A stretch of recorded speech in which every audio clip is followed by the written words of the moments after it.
काकभुशुंडी कौन थे? काकभुशुंडी का इतिहास। भारतीय पौराणिक परंपरा में काकभुशुंडी एक ऐसे अद्भुत पात्र माने जाते हैं जिनका नाम सुनते ही अमरता, भक्ति और रहस्य का भाव उत्पन्न होता है। काकभुशुंडी को सामान्य मानव नहीं बल्कि कौवे के रूप में रहने वाले महान ऋषि के रूप में जाना जाता है। काकभुशुंडी का जन्म और स्वरूप। कथाओं के अनुसार काकभुशुंडी मूल रूप से एक तपस्वी ब्राह्मण थे। अपने पूर्व जन्म में वे अत्यंत विद्वान लेकिन अहंकारी स्वभाव के थे। इसी अहंकार के कारण उन्होंने एक महान ऋषि का अपमान कर दिया, जिससे उन्हें श्राप मिला और अगला जन्म उन्हें कौवे के रूप में लेना पड़ा। परंतु ये श्राप उनके लिए दंड नहीं बल्कि वरदान सिद्ध हुआ। कौवे के शरीर पाकर भी काकभुशुंडी ने तपस्या और भक्ति का मार्ग नहीं छोड़ा।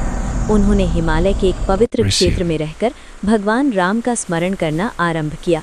उनकी भक्ति इतनी गहरी थी कि वे समय, जन्म और मृत्यु के बंधन से ऊपर उठ गए। कहा जाता है कि काकभुशुंडी त्रेता, द्वापर और कलियुग तीनों युगों के साक्षी रहे। अमरता का रहस्य। काकभुशुंडी को अमरता किसी वरदान से नहीं बल्कि पूर्ण राम भक्ति और वैराग्य से प्राप्त हुई।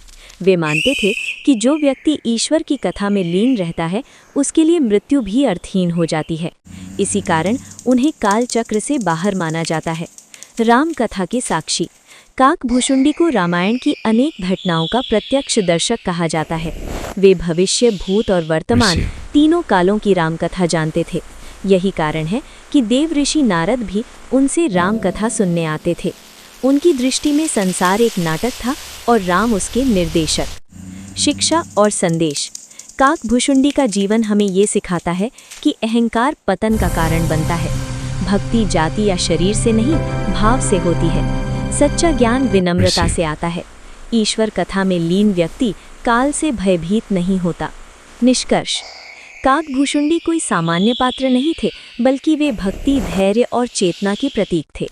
उनका इतिहास ये दर्शाता है कि जीवन चाहे किसी भी रूप में मिले, यदि उद्देश्य ईश्वर